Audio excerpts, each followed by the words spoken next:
തിരുക്കരത്താൽ വഹിച്ചു എന്നെ തിരുഗീതം പോൽ നടത്തണമേ. കുശവൻ കയ്യിൽ കളിമണ്ണു ഞാൻ അനുദിനം നീ പണിയണമേ. കുശവൻ കയ്യിൽ കളിമണ്ണു ഞാൻ അനുദിനം നീ പണിയണമേ. നമ്മുടെ തലകളെ വണക്കി ദിവസങ്ങളിൽ പ്രാർത്ഥിക്കാം. കാരുണ്യവാനും സർവശക്തനുമായ കർത്താവേ, മാറ്റമില്ലാത്ത ദൈവത്തിൻ്റെ അനുഗ്രഹീത വചനങ്ങളെ കേട്ട് ധ്യാനിക്കുവാൻ തക്കവണ്ണം, ആ ധ്യാനം ഒരനുഗ്രഹമായി തീരുവാൻ തക്കവണ്ണം ഈ പുണ്യഭൂമിയിൽ പരിശുദ്ധൻ്റെ മധ്യസ്ഥതയിൽ അനുഗ്രഹീതമായ ദേവാലയത്തിൽ ഞങ്ങൾ ഓരോരുത്തരും ആയിരിക്കുന്നു.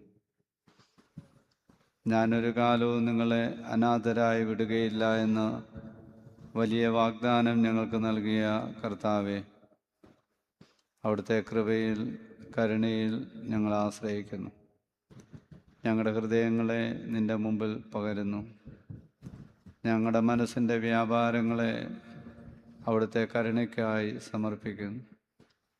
ഞങ്ങളുടെ കുടുംബങ്ങളെ നിൻ്റെ സന്നിധിയിൽ സമർപ്പിക്കുന്നു. ദൈവം ഞങ്ങൾക്ക് തന്നിട്ടുള്ള സകലത്തെയും ദൈവം മുമ്പാകെ ഓർക്കുന്നു. തന്നിട്ടുള്ള നന്മകളൊന്നും മറന്നു പോകാതെ ജീവിപ്പാൻ ഞങ്ങളെ സഹായിക്കണമേ. ഞങ്ങളുടെ ജീവിതത്തിലെ കുറവുകൾ ക്ഷമിക്കണമേ. ആരെല്ലാം ഞങ്ങളോട് പ്രാർത്ഥിക്കണമെന്ന് ആവശ്യപ്പെട്ടിട്ടുണ്ടോ ആയവരെയെല്ലാം അനുഗ്രഹിക്കണമേ. ഞങ്ങളുടെ കൂട്ടത്തിലും ഞങ്ങളുടെ അറിവിലും പരിചയത്തിലുമുള്ള എല്ലാ രോഗികൾക്കും വേണ്ടി പ്രാർത്ഥിക്കുന്നു. ഞങ്ങളുടെ വാങ്ങിപ്പോയിട്ടുള്ളവരെയും ഉള്ള പ്രതീക്ഷയിൽ വിശ്രമിപ്പിക്കണമേ. ഞങ്ങളെല്ലാവരും ഒന്ന് ചേർന്ന് നിന്നെയും നിൻ്റെ പിതാവിനെയും നിൻ്റെ പരിശുദ്ധരുമായി ഇപ്പോഴും എല്ലായ്പ്പോഴും നീക്കും മഹത്വപ്പെടുത്തുവാനായിട്ട് തന്നെ. ആമീൻ. ത്രിയേക ദൈവത്തിൻ്റെ വലിയ തിരുനാമത്തിന് മഹത്വമുണ്ടായിരിക്കട്ടെ.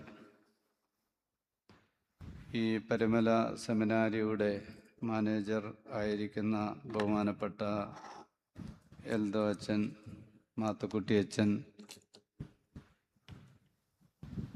ഈ ദൈവവചനം കേൾക്കുവാൻ ഈ ദേവാലയത്തിലേക്ക് വന്നിട്ടുള്ള അനുഗ്രഹീത ദൈവജനമേ, ഓൺലൈനായി കേൾക്കുന്ന വിശ്വാസി സമൂഹമേ, ഇന്ന് ഓരോരുത്തരുടെയും അഭിരുചിക്കനുസരിച്ച് പ്രസംഗങ്ങൾ യൂട്യൂബിൽ കിട്ടുന്ന ഒരു കാലഘട്ടമാണ്. നമ്മുടെ ടേസ്റ്റ് എന്താണോ ആ ടേസ്റ്റിനനുസരിച്ചുള്ള പ്രസംഗങ്ങൾ അവൈലബിളാണ്.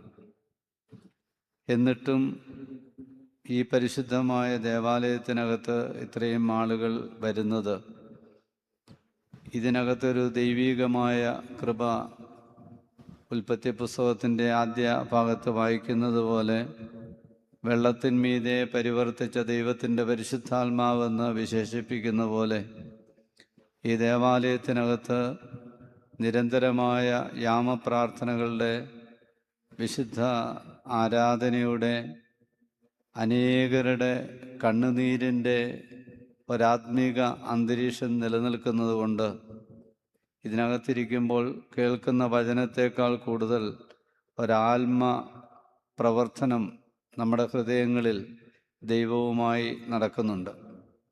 ഒരുപക്ഷെ അതൊക്കെ ആയിരിക്കാം വേദപുസ്തകത്തിൽ പറയുന്നത്, എൻ്റെ ധ്യാനത്തിങ്കൽ തീ കത്തി എന്ന്. അത് അനുഭവയോഗ്യമായി തീരുവാൻ തക്കവണ്ണം ഈ ദിവസത്തെ ധ്യാനയോഗങ്ങൾ ഇടയാക്കട്ടെ എന്ന് പ്രാർത്ഥിക്കുകയാണ്. എല്ലാ വെള്ളിയാഴ്ചയും ഇവിടെ ധ്യാനയോഗങ്ങൾ നടക്കുമ്പോൾ ഒരുപാട് ഗഹനമായ വിഷയങ്ങൾ ചർച്ച ചെയ്ത് ഒത്തിരി തിയോളജിക്കലായി ബൗദ്ധികമായി മനുഷ്യന് കാര്യങ്ങൾ ലഭ്യമാക്കുന്ന തരത്തിൽ ചില സമയങ്ങളിലൊക്കെ ഞാനും ഇവിടുത്തെ ഓൺലൈൻ പ്രസംഗങ്ങൾ കേട്ടിട്ടുണ്ട്. എന്നാൽ അങ്ങനെ തിയോളജിക്കലായോ ബൗദ്ധികമായ തലത്തിലോ നിന്നുകൊണ്ട് പറയുവാനായിട്ടല്ല ഞാൻ ആഗ്രഹിക്കുന്നത്. ഈ അടുത്ത കാലത്ത് നമ്മളൊക്കെ പത്രങ്ങളിൽ വായിക്കുന്നതാണ്, കാലം ഒരുപാട് മാറി വരികയാണ്. ഇപ്പോൾ ഭാരതം കണ്ട ഏറ്റവും വലിയ ഒരു സമരം ഡൽഹിയിൽ അവസാനിച്ചിട്ട് ആഴ്ചകളാകുന്നേ ഉള്ളൂ. അതിനെ വിളിച്ചത് പാറ്റാ സമരം എന്നാണ്. അതിനേതാണ്ട് കുറച്ച് നാളുകൾക്ക് മുമ്പാണ് നേപ്പാളിൽ ജൻസി വിപ്ലവത്തിൽ കൂടി ഒരു ഭരണത്തെ അട്ടിമറിച്ചത്. അതിൻ്റെ ഒരു തനിയാവർത്തനം എന്നുള്ള നിലയിലാണ് പുതുതലമുറയുടെ പുത്തൻ സമരരീതി ഈ രാജ്യത്തിൻ്റെ തലസ്ഥാനത്ത് അരങ്ങേറിയപ്പോൾ എങ്ങും മുട്ടുമടക്കാത്ത ഭരണകൂടം വിറയ്ക്കുകയും അവർക്കനുകൂലമായി അവർ പറഞ്ഞ എല്ലാ ഡിമാൻഡുകളും അംഗീകരിക്കത്തക്ക തരത്തിലേക്ക് പോവുകയും ചെയ്യേണ്ടി വന്നത് ഈ രാജ്യത്തിൻ്റെ യുവശക്തിയുടെ മുമ്പിൽ ഭരണകൂടങ്ങൾ കുലുങ്ങി എന്നുള്ളതാണ്. അത് മറ്റ് സ്ഥലങ്ങളിലേക്ക്, ഇപ്പോൾ മറ്റ് സ്റ്റേറ്റിലേക്ക് വ്യാപിച്ചുകൊണ്ട് ഇരിക്കുകയാണ്. അപ്പോൾ ഇവിടെയെല്ലാം നമ്മൾ കാണുന്നത് വ്യവസ്ഥാപിതമായ ചില രീതികൾ സമരങ്ങൾക്കും ജീവിതങ്ങൾക്കും ആത്മീയതയ്ക്കും കുടുംബത്തിനും ഒക്കെ ഉണ്ടായിരുന്നു. ഇന്ന് ഈ വ്യവസ്ഥാപിത രീതികളെല്ലാം ചോദ്യം ചെയ്യപ്പെടുകയാണ്. വ്യവസ്ഥാപിത രീതികൾക്കപ്പുറത്ത് പുതിയ മാർഗങ്ങൾ ഉണ്ടാകുകയാണ്. വേദപുസ്തകത്തിലെ ഒരു വാക്യം ഒരു കുടുംബവുമായി ഒന്ന് കണക്ട് ചെയ്ത് ആ കുടുംബത്തിൻ്റെ 2-3 തലമുറകളിൽ സംഭവിക്കുന്ന ചെറുതും വലുതുമായ പരിണാമങ്ങൾ അതിന്ന് നമ്മുടെ കുടുംബങ്ങളെ എത്രമാത്രം സ്വാധീനിച്ചിട്ടുണ്ട് എന്നൊന്ന് പരിശോധിക്കുവാൻ മാത്രമാണ് ഞാൻ ശ്രമിക്കുന്നത്. അതുകൊണ്ടാണ് ഞാൻ ആമുഖമായി ഓർപ്പിച്ചത്. ദൈവശാസ്ത്രപരമായി ബൗദ്ധികമായി ഒന്നും തന്നെ ഞാൻ പറയുന്നില്ല. ഇവിടെ ഇരിക്കുന്ന അതോടൊപ്പം ഓൺലൈനായിട്ട് കേൾക്കുന്ന എല്ലാ ആളുകളും നമ്മുടെ കുടുംബങ്ങളിൽ കഴിഞ്ഞ 2 തലമുറ അപ്പുറവും 2 തലമുറ ഇപ്പുറവും ഏതെല്ലാം തരത്തിലുള്ള ഈ ജൻസി വിപ്ലവത്തിൻ്റെ സ്വാധീനം കുടുംബങ്ങളിൽ ഉണ്ടായിട്ടുണ്ട് എന്ന് ഒന്ന് പരിശോധിക്കുക മാത്രമാണ്. ശുദ്ധമുള്ള മത്തായി ശ്ലീഹായുടെ സുവിശേഷം 11-ാം അധ്യായം 17-ാമത്തെ വാക്യത്തിൽ ഇപ്രകാരം വായിക്കുന്നു: ചന്തസ്ഥലങ്ങളിലിരുന്ന് ചങ്ങാതികളോട്, ഞങ്ങൾ നിങ്ങൾക്കായി കുഴലൂതി നിങ്ങൾ നൃത്തം ചെയ്തില്ല, ഞങ്ങൾ വിലാപം പാടി നിങ്ങൾ മാറത്തടിച്ചില്ല എന്ന് വിളിച്ചു പറയുന്ന കുട്ടികളോട് അത് തുല്യം. യോഹന്നാൻ തിന്നുകയും കുടിക്കുകയും ചെയ്യാത്തവനായി വന്നു, അവന് ഭൂതമുണ്ടെന്ന് അവർ പറയുന്നു. മനുഷ്യപുത്രൻ തിന്നും കുടിച്ചും കൊണ്ടുവന്നു, തിന്നിയും കുടിയനുമായ മനുഷ്യൻ ചുങ്കക്കാരുടെയും പാപികളുടെയും സ്നേഹിതൻ എന്ന് അവർ പറയുന്നു. ഈ തലമുറയെ ഞാൻ ഏതിനോട് ഉപമിക്കേണ്ടു? നമ്മുടെ കർത്താവിൻ്റെ ഒരു ഉപമയാണ്, കർത്താവിൻ്റെ ഒരു പ്രസ്താവനയാണ്. കർത്താവ് വിമർശന ബുദ്ധിയ പറയുന്ന ഒരു കാര്യമാണ്. ഈ തലമുറയെ ഞാൻ ഏതിനോടാണ് ഉപമിക്കേണ്ടത്? അതിന് കർത്താവ് കൊടുക്കുന്ന 2 വിശേഷണങ്ങളാണ്. ഒന്ന്, ചന്തസ്ഥലങ്ങളിൽ അല്ലെങ്കിൽ പൊതുസ്ഥലങ്ങളിൽ കുഞ്ഞുങ്ങളുടെ കളികൾ നടക്കുന്ന സ്ഥലമുണ്ട്. ഈ കൊച്ചുകുട്ടികൾ എന്തിനേയും അനുകരിക്കുന്നവരാണ്. ആ അനുകരണം സമൂഹത്തിൻ്റെ പല കാര്യങ്ങളെയാണ് അവർ അനുകരിക്കുന്നത്. അങ്ങനെ അനുകരിക്കുന്ന കൂട്ടത്തിൽ 2 കാര്യങ്ങൾ അവർ അനുകരിക്കാൻ തുടങ്ങി മതപരമായിട്ട്.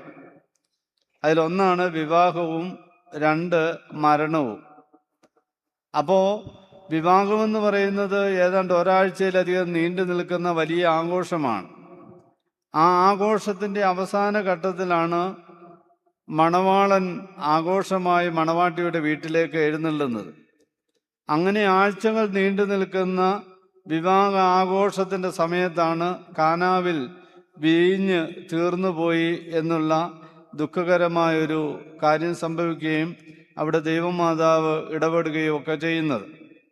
അതൊരു ദിവസത്തെ അല്ല, പല ദിവസങ്ങൾ നീണ്ടു നിൽക്കുന്നതാണ്. അപ്പം അവിടെ കുടുംബത്തെ പുകഴ്ത്തുന്നുണ്ട്, മണവാളനെ പുകഴ്ത്തുന്നുണ്ട്, മണവാട്ടിയെ പുകഴ്ത്തുന്നുണ്ട്, അതിന് ചേരുന്ന പാട്ടുകളുണ്ട്. നമ്മുടെ ക്രൈസ്തവ മധ്യ തിരുവിതാംകൂറിലും ഒരു കാലഘട്ടത്തിലൊക്കെ വിവാഹ രാത്രി തലേ രാത്രിയിൽ പ്രായമുള്ളവരെല്ലാം കൂടിയുള്ള ചില പാട്ടുകളൊക്കെ ഉണ്ടായിരുന്നു.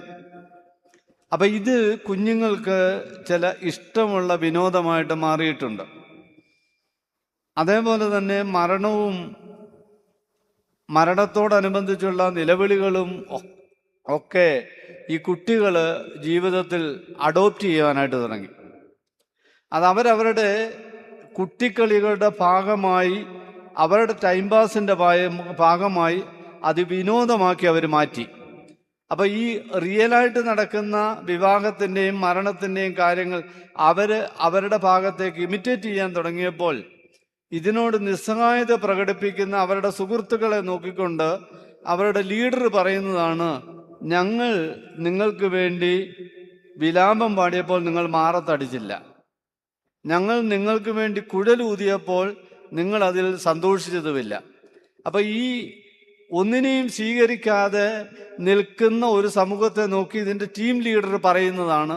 കർത്താവ് എന്നിട്ട് ചോദിക്കുകയാണ്, യോഹന്നാൻ സ്നാപകൻ തിന്നാതെയും കുടിക്കാതെയും വന്നു. യോഹന്നാൻ സ്നാപകനെ കുറിച്ച് പറയുന്നത് വെട്ടുക്കിളിയും കാട്ടുതേനും കൊണ്ട് ഉപജീവനം കഴിച്ച് അരയിൽ തോൽവാറ് ചുറ്റിയ ആ കാലഘട്ടത്തിന് ചേരാത്ത ഒരു മനുഷ്യനായിട്ടാണ് യഹൂദ സമൂഹം യോഹന്നാൻ സ്നാപകനെ കണ്ടത്.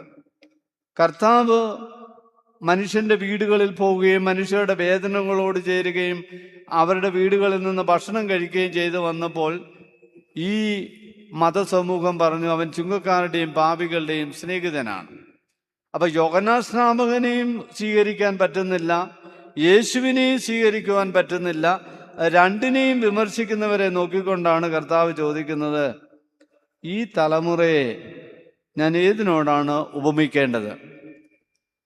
ചന്തസ്ഥലങ്ങളിൽ നിന്ന് തങ്ങളുടെ ചങ്ങാതികളോട്, ഞങ്ങൾ നിങ്ങൾക്ക് വേണ്ടി കുഴലൂതി നിങ്ങൾ നൃത്തം ചെയ്തില്ല, ഞങ്ങൾ നിങ്ങൾക്കായി വിലാപം പാടി നിങ്ങൾ മാറത്തടിച്ചില്ല എന്ന് വിളിച്ചു പറയുന്ന കുട്ടികളോട് ഈ തലമുറ തുല്യമാണ്. ഇതാണ് കർത്താവ് പറഞ്ഞു വയ്ക്കുന്നത്. പ്രിയമുള്ളവരെ, ഈ ഒരു കീ വാക്യത്തിൻ്റെ അടിസ്ഥാനത്തിൽ നിന്നുകൊണ്ട് പഴയ നിയമത്തിലെ ചില കുടുംബങ്ങളെ നമ്മുടെ കുടുംബവുമായി താരതമ്യപ്പെടുത്തുകയാണ്. വേദപുസ്തകത്തിൽ കാണുന്ന കുടുംബ ചരിത്രങ്ങൾ തുടങ്ങുമ്പോൾ വളരെ വ്യവസ്ഥാപിതമായി തുടങ്ങുന്ന ഒരു കുടുംബചരിത്രം ഉൽപ്പത്തി പുസ്തകം 12-ാം അധ്യായം മുതലാണ്. അതിനു മുമ്പ് ആദം, ഹൗവ, കായേൻ, ഹാബേൽ, നോഹ തുടങ്ങിയ കുടുംബ ചരിത്രങ്ങളൊക്കെ ഉണ്ടെങ്കിലും കുറെ കൂടെ സിസ്റ്റമാറ്റിക്കായിട്ട് ഒരു കുടുംബത്തെക്കുറിച്ച് പറയുന്ന ഒരു കുടുംബചരിത്രം അബ്രഹാമിൽ തുടങ്ങുകയാണ് ഉൽപ്പത്തി പുസ്തകം 12-ാം അധ്യായത്തിൽ. അപ്പം ഈ ഉൽപ്പത്തി പുസ്തകം 12-ാം അധ്യായത്തിൽ ഈ കുടുംബചരിത്രം തുടങ്ങുമ്പോൾ ഇതിന് വലിയ ബൈബിൾ ബേസ് ഉണ്ട്. ഇതിനകത്തെ ബന്ധങ്ങൾ പലതരത്തിലേക്കാണ് പോകുന്നത്. അബ്രഹാമിൻ്റെ കുടുംബത്തിൽ എല്ലാമൊന്നും പറയുവാനായിട്ട് നമുക്ക് സമയമില്ലെങ്കിലും വളരെ വേഗം ഞാനിതൊക്കെ ഒന്ന് പറഞ്ഞ് പോകുവാനായിട്ടാണ് ശ്രമിക്കുന്നത്. ഒന്ന്, അബ്രഹാമിനെ സംബന്ധിച്ചിടത്തോളം അബ്രഹാമിൻ്റെ ഏറ്റവും വലിയ ബന്ധം ദൈവത്തോടാണ്. എന്നാൽ അബ്രഹാം, ഇസഹാക്ക്, യാക്കോബ്, യോസഫിൻ്റെ 2 മക്കൾ എഫ്രൈം, ബെന്യാമീൻ, ഇവിടോട്ട് വരുമ്പോഴത്തേക്ക് എഫ്രൈം, മനശ്ശെയും, ഇവിടേക്ക് വരുമ്പോഴത്തേക്ക് അബ്രഹാമിൽ തുടങ്ങി വരുന്ന ഈ ബന്ധങ്ങളുടെ ഒരു റൂട്ട് മാപ്പ് വരച്ചാൽ, ഒരു ഗ്രാഫ് വരച്ചാൽ ഒരുപാട് വ്യത്യാസങ്ങൾ കാണുവാൻ സാധിക്കും. ഇതാണ് നിന്ന് നമ്മുടെ കുടുംബങ്ങളിലെ പ്രശ്നവും ഇതുതന്നെയാണ്. ഇന്നലെ നിങ്ങൾ പത്രത്തിൽ വായിച്ചല്ലോ, ഒരു കൊച്ചു പെൺകുട്ടിയാണ് വൈരാഗ്യത്തിൻ്റെ പേരിൽ ആലപ്പുഴയിൽ വൃദ്ധനായ ഗ്രാൻഡ് ഫാദറിനെ കൂട്ടുകാരെ ഉപയോഗിച്ച് നിഷ്കരുണം കൊലപ്പെടുത്തിയത്. എന്നിട്ട് പോലീസ് ചോദ്യം ചെയ്തപ്പോൾ ആ പോലീസിനോട് അവർ പറയുന്നുണ്ട്, ലേഡീസ് കോൺസ്റ്റബിൾസിനോട് ആ പെൺകുട്ടി പറയുന്നുണ്ട്, ഒരമ്മ സ്നേഹിക്കാനുണ്ടായിരുന്നെങ്കിൽ, ഒരു കുടുംബത്തിൽ ഒരു സ്നേഹം എനിക്ക് കിട്ടിയിരുന്നെങ്കിൽ ഞാനിത് ചെയ്യുമായിരുന്നില്ല. സ്നേഹത്തിൻ്റെ അഭാവത്തിൽ എന്നിലുണ്ടായ വൈരാഗ്യമാണ് ഇത് ചെയ്യുവാൻ എന്നെ പ്രേരിപ്പിച്ചതെന്ന് പറയുന്നതായി ഇന്നലത്തെ പത്രത്തിൽ അതിൻ്റെ സ്റ്റേറ്റ്മെൻ്റൊക്കെ വന്നിട്ടുണ്ട്. അപ്പോൾ ഈ സ്നേഹം ഒരു വലിയ വിഷയം തന്നെയാണ്. എന്തായാലും അബ്രഹാമിനെ സംബന്ധിച്ചിടത്തോളം അബ്രഹാമിൻ്റെ ജീവിതത്തിൽ ഏറ്റവും പ്രധാനമായ ബന്ധമെന്ന് പറയുന്നത് ദൈവത്തോടാണ്. ദൈവത്തോട് ബന്ധമുണ്ടാകുന്ന മനുഷ്യൻ്റെ ജീവിതത്തിൻ്റെ ഏറ്റവും പ്രധാനപ്പെട്ട സ്വഭാവമാണ് ദൈവത്തെ ആരാധിക്കുക എന്നുള്ളത്. ഉൽപ്പത്തി പുസ്തകം 12-ാം അധ്യായം 8-ാമത്തെ വാക്യത്തിൽ വായിക്കുന്നുണ്ട്, അവൻ അവിടെ യഹോവയ്ക്ക് ഒരു യാഗപീഠം പണിത് യഹോവയുടെ നാമത്തിൽ ആരാധിച്ചു. യാഗപീഠം പണിത് ആരാധിക്കുക. വേദപുസ്തകത്തിലെ ഈ വാക്കുകൾക്ക് വളരെ അർത്ഥമുണ്ട്. എന്നാൽ ഈ അബ്രഹാം, ഇസഹാക്ക്, യാക്കോബ് തുടങ്ങുന്ന തലമുറകളെക്കുറിച്ച് പറയുന്നുണ്ട്, അവർ താമസിക്കുവാൻ കൂടാരം അടിച്ചു. ഈ രണ്ട് വാക്കുകൾ നമ്മൾ ശ്രദ്ധിക്കണം. ഒന്ന് യാഗപീഠം പണിതു, രണ്ട് കൂടാരം അടിച്ചു. എന്നിട്ട് പുറപ്പാട് പുസ്തകത്തിലൊക്കെ വരുമ്പോൾ നാം കാണുന്നുണ്ട്, അവർ കൂടാരം മാറ്റിയടിച്ചു. ഇന്ന് ഇവിടെയാണ് എന്ന് വരികിൽ നാളെ ഈ കൂടാരം മറ്റൊരിടത്താണ്. അതേസമയം യാഗപീഠം എന്ന് പറയുന്നത് എവിടെയാണോ അവിടെ തന്നെ സ്ഥിരമാണ്.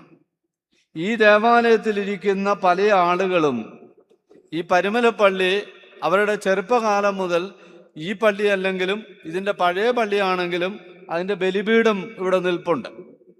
അപ്പം ഈ യാഗപീഠത്തെ നമ്മുടെ എത്രയോ തലമുറകൾ തൊട്ട് കണ്ട് ആരാധിച്ച് ആ യാഗപീഠത്തിലെ ആരാധനയിൽ ഇഷ്ടപ്പെട്ട് അനുഗ്രഹം പ്രാപിച്ചവരാണ് നമ്മളൊക്കെ. എന്നാൽ അതിനോടിടയ്ക്ക് നമ്മൾ ഓർക്കുക, നമ്മുടെയൊക്കെ ഭവനത്തിൻ്റെ രൂപം എത്ര മാറി. ഓലപ്പുര മാറി ഓടിട്ടവരെയായി, ഓടിട്ടവര ഷീറ്റിട്ടവരെയായി, ഷീറ്റിട്ടവര വാർത്തപരയായി, വാർത്ത വീട് വാർത്തതിൻ്റെ മേളിൽ ഓടിടുകയായി, ഒരു നിലയുണ്ടായിരുന്നത് 2 നിലയായി, തറയിൽ സിമെൻ്റ് ഇട്ടിരുന്നത് റെഡ് ഓക്സൈഡായി, അത് കഴിഞ്ഞ് സിമെൻ്റായി, പിന്നെ ടൈലായി, പിന്നെ മാർബിളായി, പിന്നെ ഗ്രാനൈറ്റായി. ഇതിനെല്ലാം രൂപമാറ്റങ്ങൾ സംഭവിക്കുകയാണ്. ഇത് നമ്മൾ മാത്രം തീരുമാനിക്കുന്ന ഒരു കാര്യമാണ്. എൻ്റെ കൂടാരം എങ്ങനെയായിരിക്കണമെന്നുള്ളത് എൻ്റെ സാമ്പത്തിക സ്ഥിതി അനുസരിച്ച് ഞാൻ എടുക്കുന്ന ഒരു തീരുമാനമാണ്. അത് എവിടെയെല്ലാം വേണമെങ്കിലും ആക്കാം. നമ്മളിൽ പലരും നമ്മൾ ജനിച്ചു വീണ സ്ഥലത്തല്ല താമസിക്കുന്നത്. നമ്മൾ വേറെ പല സ്ഥലങ്ങളിൽ സ്ഥലം വാങ്ങിച്ച് വീട് വെക്കുന്നവരുണ്ട്. പല രാജ്യങ്ങളിലേക്ക് നമ്മുടെ തലമുറ ഇപ്പം മൈഗ്രേറ്റ് ചെയ്യുകയാണ്. ഇതെല്ലാം കൂടാരം മാറ്റി മാറ്റി അടിച്ചു കൊണ്ടുപോവുകയാണ്. അതിന് അതിർത്തികളില്ല. കൂടാരം എവിടെ കൊണ്ടുപോകുന്നതിനും അതിർത്തികളില്ല. അതിർത്തികൾക്ക് അപ്പുറത്തേക്ക് പോലും ഈ കൂടാരം മാറ്റിയടിക്കുവാൻ പറ്റും. എന്നാൽ യാഗപീഠം എന്ന് പറയുന്നത് ഇഷ്ടമുള്ള സ്ഥലത്തേക്ക് കൊണ്ടുപോകാൻ പറ്റിയ ഒന്നല്ല. യാഗപീഠം എവിടെയാണ് പണിയേണ്ടതെന്നും എങ്ങനെയാണ് പണിയേണ്ടതെന്നും ആരാണ് പണിയേണ്ടതെന്നും പുറപ്പാട് പുസ്തകം മുതൽ തുടങ്ങി ഏറ്റവും ഒടുവിൽ നമ്മൾ കാണുന്നുണ്ട്, ദാവീദ് ദൈവത്തിനൊരു ആലയം പണിയുവാനായിട്ട് തീരുമാനിച്ചു. ദാവീദ് രാജാവ് പറയുകയാണ്, ഞാൻ കൊട്ടാരത്തിൽ, ദേവദാരു കൊണ്ടുള്ള കൊട്ടാരത്തിൽ ഞാൻ കഴിയുകയാണ്, എൻ്റെ ദൈവത്തിൻ്റെ പെട്ടകം കൂടാരത്തിലാണ്. അവിടെ ദാവീദ് അങ്ങനെ ആഗ്രഹിക്കുമ്പോൾ നാഥാൻ പ്രവാചകനെ ദൈവം അയക്കുകയാണ്, എൻ്റെ ദാസനായ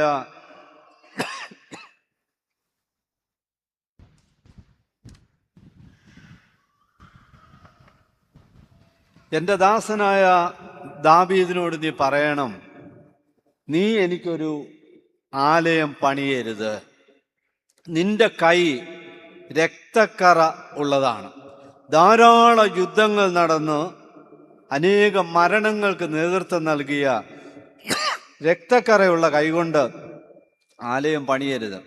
അതുകൊണ്ട് നിന്റെ മകനായ ശലോമോൻ എനിക്ക് ആലയം പണിയും. അപ്പൊ അവിടെയും നമ്മൾ കാണുകയാണ്, ആരാണ് ദേവാലയം പണിയേണ്ടത്, എവിടെയാണ് ദേവാലയം പണിയേണ്ടത്. അതൊരു യാഗപീഠം പണിയണമെന്ന് വരികിൽ അത് ദൈവം ആഗ്രഹിക്കുന്ന ആള് ദൈവം ആഗ്രഹിക്കുന്ന സ്ഥലത്ത് പണിയുകയാണ്. ഇവിടെ അബ്രഹാം എവിടെയെല്ലാം പോയോ അവിടെയെല്ലാം അബ്രഹാം ദൈവത്തിന് യാഗപീഠം പണിതു. തൻ്റെ കൂടാരം അടിച്ച് തനിക്കിഷ്ടമുള്ള സ്ഥലത്തേക്ക് മാറ്റിക്കൊണ്ടു പോവുകയാണ്. ഇത് അബ്രഹാമിൻ്റെ ദൈവത്തോടുള്ള ഒരു ബന്ധമാണ്. രണ്ടാമത്തെ ബന്ധം എന്ന് പറയുന്നത് തൻ്റെ കുടുംബത്തിനകത്തുള്ള ബന്ധമാണ്. തൻ്റെ സഹോദരപുത്രനായ ലോത്തും അബ്രഹാമും ഒന്നിച്ചാണ് യാത്ര തിരിക്കുന്നത്. ആ യാത്രയുടെ അവസാനം അവർ രണ്ടുപേരും സമ്പന്നരായി മാറുകയാണ്. ഉൽപ്പത്തി പുസ്തകം 12-ാം അധ്യായം 16-ാമത്തെ വാക്യത്തിലൊക്കെ പറയുന്നുണ്ട്. അതേപോലെ തന്നെ 13-ാം അധ്യായം 17-ാമത്തെ വാക്യത്തിലും ഇത് പറയുന്നുണ്ട്.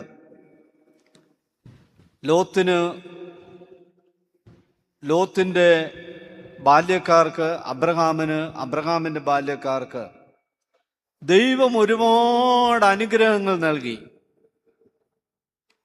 അനുഗ്രഹങ്ങൾ ധാരാളമായി കഴിഞ്ഞപ്പോൾ ഒന്നിച്ച് പാർക്കുവാൻ അവർക്ക് പറ്റാത്ത സാഹചര്യം ഉണ്ടായി.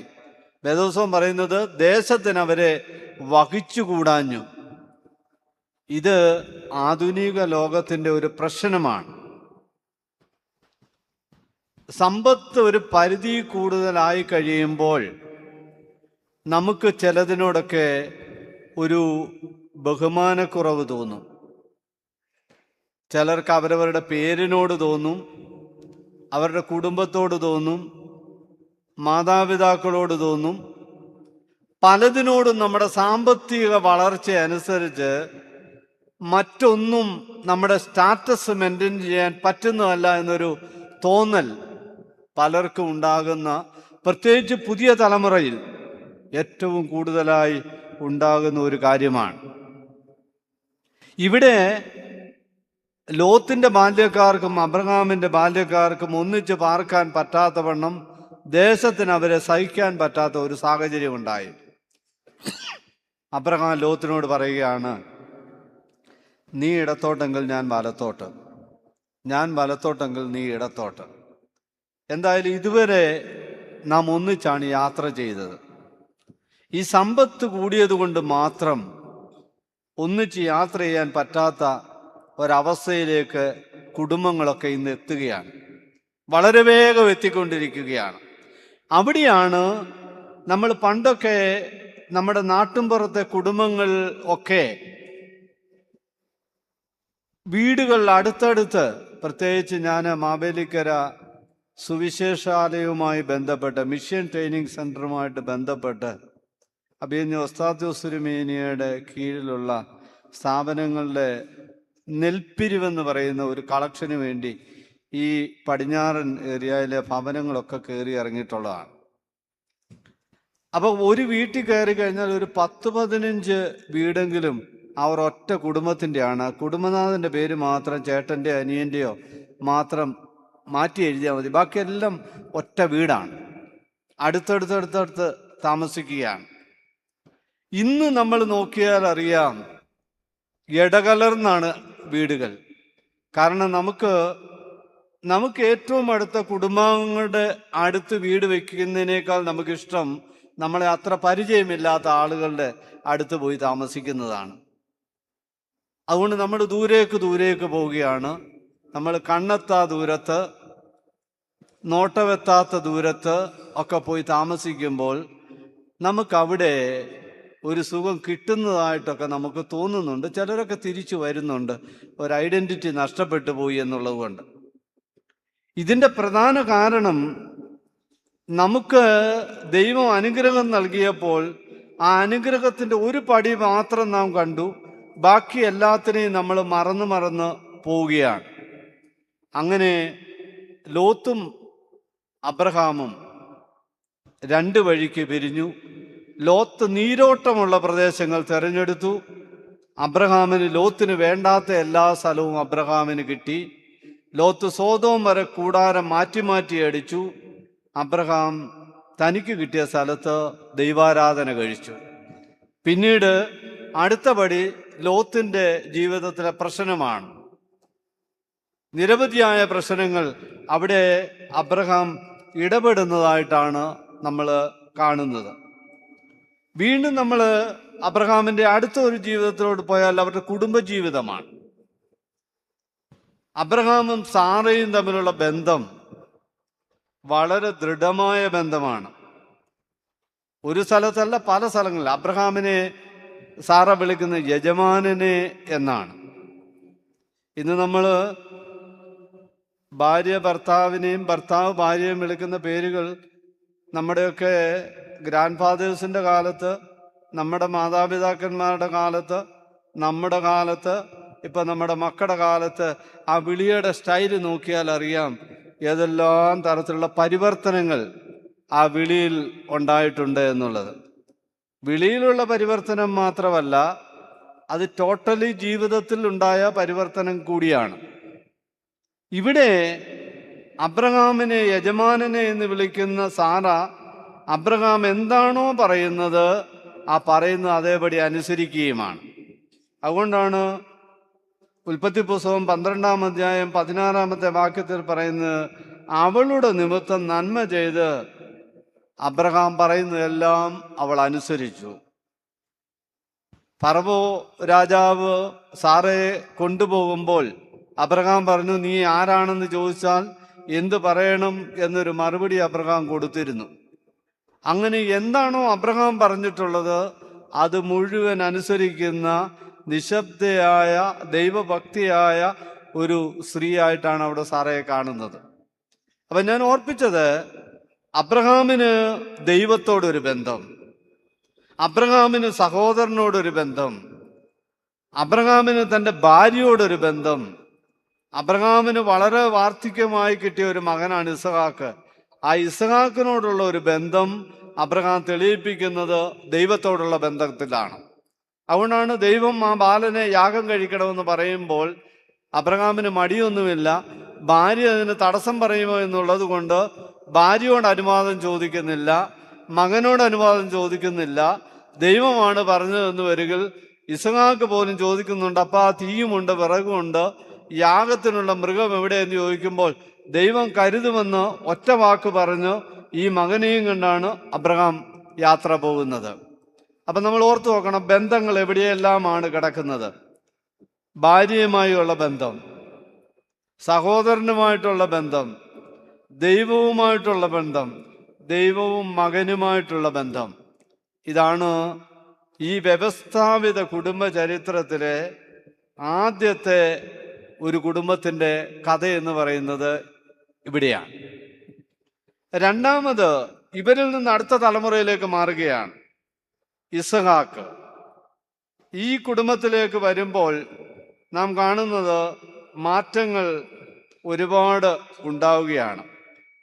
4 പേരാണ് ഈ കുടുംബത്തിലുള്ളത്: ഇസഹാക്ക്, റിബേക്ക, ഏശാവ്, യാക്കോബ്.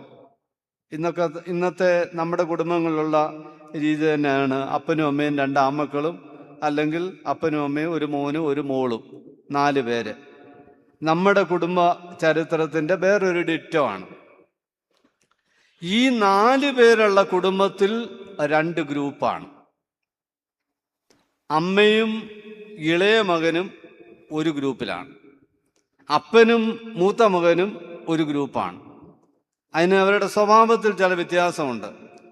യാക്കോബിനെ കുറിച്ച് പറയുന്നത് അവൻ സാധുശീലനാണ്, കൂടാരവാസിയാണ് എന്ന് പറഞ്ഞാൽ ഒരിക്കലും വീട്ടിൽ നിന്ന് പുറത്തു പോകത്തില്ല. എപ്പോഴും അമ്മയെ ചുറ്റിപ്പറ്റി മാത്രം നിൽക്കുന്ന ആളായതുകൊണ്ട് അമ്മയ്ക്ക് ഈ ഇളയ മോനോട് ഒരു വലിയ സ്നേഹമാണ്. ഏശാവിനെ സംബന്ധിച്ചോളം പറയുന്നത് അവൻ വനസഞ്ചാരിയാണ്, വേട്ടക്കാരനാണ്, കുറെ കൂടെ ധൈര്യശാലിയാണ്. അദ്ദേഹം വീടിനകത്തല്ല, വീടിന് പുറത്താണ്. ആ വീടിന് പുറത്ത് മനുഷ്യനുമായി ബന്ധപ്പെടുന്ന ഈ ധൈര്യമുള്ളവനെയാണ് അപ്പനിഷ്ടം. അപ്പൊ അപ്പന് മൂത്ത മോനെ ഇഷ്ടം, അമ്മയ്ക്ക് ഇളയ മോനെ ഇഷ്ടമാണ്. അങ്ങനെ ഇരിക്കുമ്പോഴാണ് ഇസ്ഹാക്കിന് പ്രായമായി. ഇസ്ഹാക്ക് മൂത്ത മോനെ വിളിച്ചിട്ട് പറഞ്ഞു, ഏശാവിനെ വിളിച്ചിട്ട് പറയുകയാണ്, ഞാൻ ഭക്ഷണം കഴിച്ച് തിന്ന് തൃപ്തിയായി നിന്നെ അനുഗ്രഹിക്കേണ്ടതിന് നീ കാട്ടിൽ പോയി വേട്ട നടത്തി രുചികരമായ ഭക്ഷണം എനിക്കുണ്ടാക്കി തരണം. കേട്ടപാട് അപ്പൻ്റെ വാക്കനുസരിച്ച് ഈ ധൈര്യശാലി കാട്ടിലേക്ക് പോയി.